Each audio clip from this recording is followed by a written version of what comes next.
Praise the lord. ప్రభువైన యేసుక్రీస్తు నామములో ఈ ఉదయకాలము మీ అందరికీ కూడా శుభములు తెలియజేస్తూ అన్నాను. ఈ ఉదయకాలమందు ఒక నలుగురు గురించి బైబిల్ గ్రంథంలో స్త్రీలు చిన్న పొరపాట్లు చేశారు. చాలా మంది ఉన్నారు, ఒక నలుగురు గురించి మీ ముందు ఉంచాలని ఆశిస్తున్నా. చిన్న పొరపాట్లు చేశారు. చిన్న పొరపాట్లు పెద్ద నష్టానికి దారితీసింది. కొన్నిసార్లు మనం కూడా చిన్న పొరపాటేక ఏమవుద్దిలే అనుకుంటాం. అది ఆ రోజుకి ఆ గంటకి పోయేది కాదు.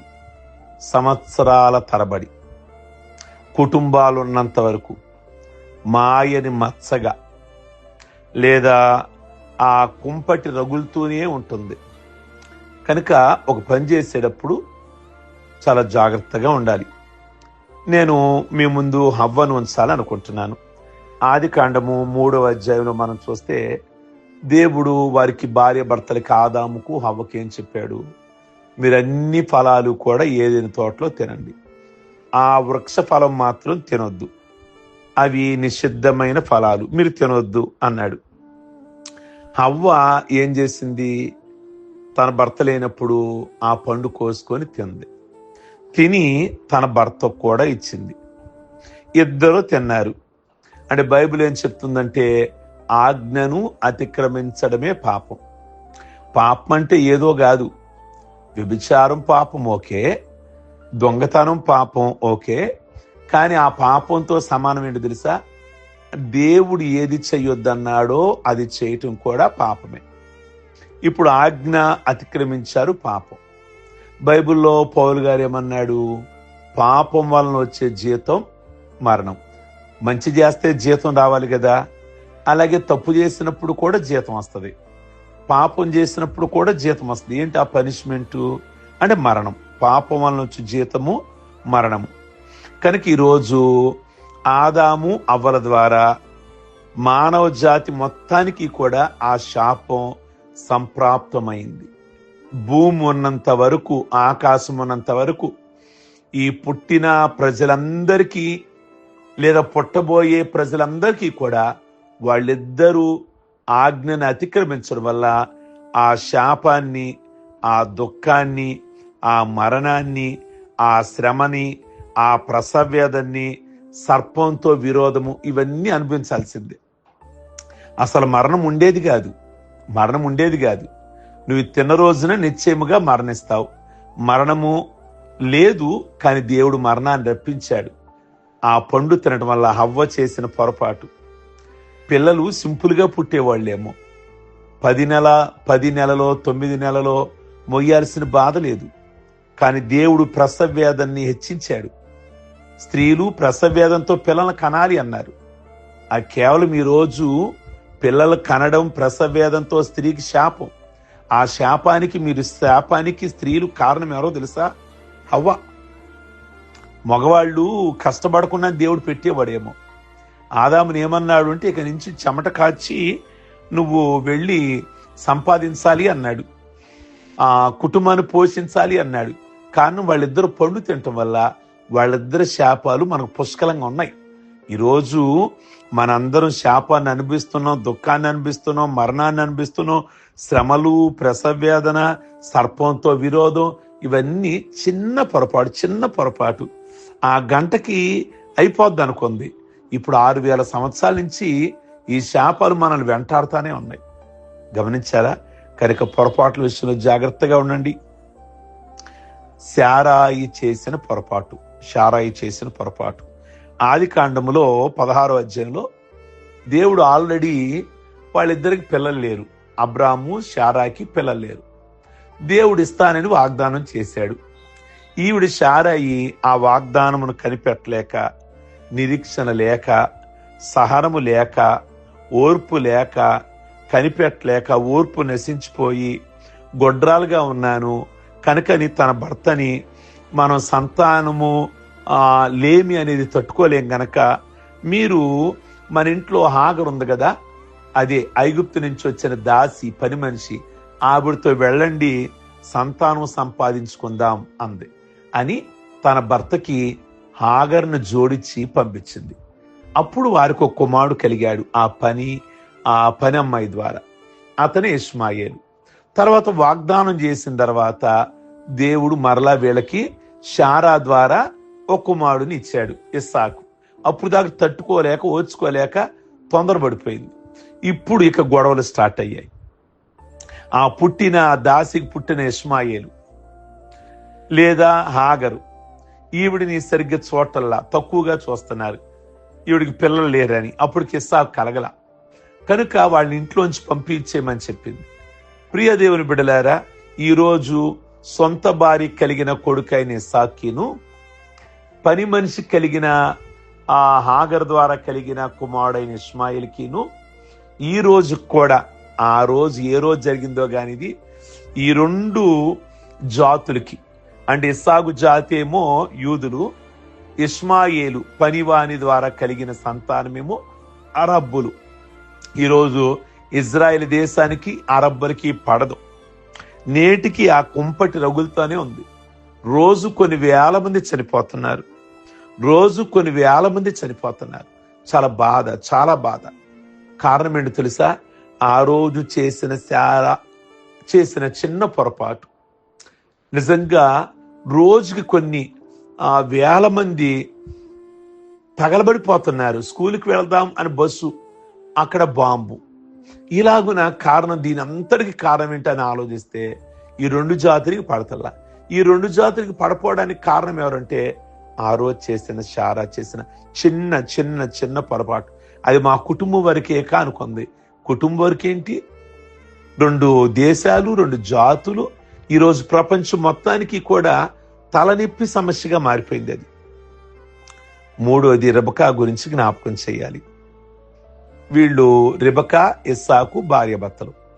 వాళ్ళిద్దరికి ఇద్దరు కుమారులు. పెద్దోడు ఏశావు, చిన్నోడు రెబకా. యాకోబు. ఏశావు, యాకోబు. అయితే ఇస్సాకు పెద్ద కుమారుడైన ఏశావుని అంటాడు కదా, నువ్వు వేటాడిని మాంసం తీసుకురా, నేను కూడా కళ్ళు కనబడతలేదు కదా, వృద్ధుడనైపోయాను కదా, నిన్ను దీవిచ్చేస్తా అన్నాడు. ఆ విషయం ఇస్సాకు భార్య రెబకా విని ఆవిడ పక్షపాతం ఎక్కువ. పెద్దోడంటే నాన్నకిష్టం, చిన్నోడంటే రెబకాకిష్టం. అసలు ఇద్దరిది ప్రాబ్లం ఉంది ఇక్కడ, ఇస్సాకు రెబకా. కనుక ఆ పక్షపాతం వల్ల పెద్దోడు బయటికి వెళ్ళగానే ఏశావు తల్లి యాకోబుని రెడీ చేసి కళ్ళు సరిగ్గా కనబడని భర్త దగ్గరికి, ఇస్సాకు దగ్గరికి పంపించింది. పెద్దోడు అనుకొని దీవించేశాడు. మొత్తం ఆశీర్వాదాలన్నీ పొందుకున్నాడు. ఈ లోపల పెద్దోడు ఇచ్చాడు. ఇక ఇద్దరికి గొడవ స్టార్ట్ అయింది. ఆ దెబ్బకి యాకోబు పారిపోయాడు. ఇలా ఇద్దరు అన్నదమ్ములు, ఏశావు యాకోబులు 20 సంవత్సరాలు కలవకుండా ఉండడానికి గల కారణం రెబకాని అని చెప్పాలి కదా. ఆవిడ చేసిన చిన్న పొరపాటు. మా ఫ్యామిలీ వరకేక అనుకుంది. తర్వాత కాలంలో చూస్తే ఏశావు సంతానానికి ఏదోమీలు, యాకోబు సంతానానికి ఇశ్రాయేలులకి ఎన్నో గొడవలు. కనుక చిన్న పొరపాటు, రెబకా చేసినటువంటి పొరపాటు. బైబిల్ గ్రంథంలో యాకోబుకు 12 మంది కుమారులు, ఒక్కగానొక్క కుమార్తె దేన. ఆవిడ చేసిన పొరపాటు ఏంటో తెలుసా? ఊరికి వాళ్ళు వేరే ప్రాంతానికి వెళ్ళారు. వాళ్ళ నాన్న యాకోబును 12 మంది కొడుకులు దేన ఆ ప్రాంతానికి వెళ్ళారు. యాకోబు లేయాల కుమార్తె దేన. ఆమె దేశపు కుమార్తెలు చూడడానికి వెళ్ళింది.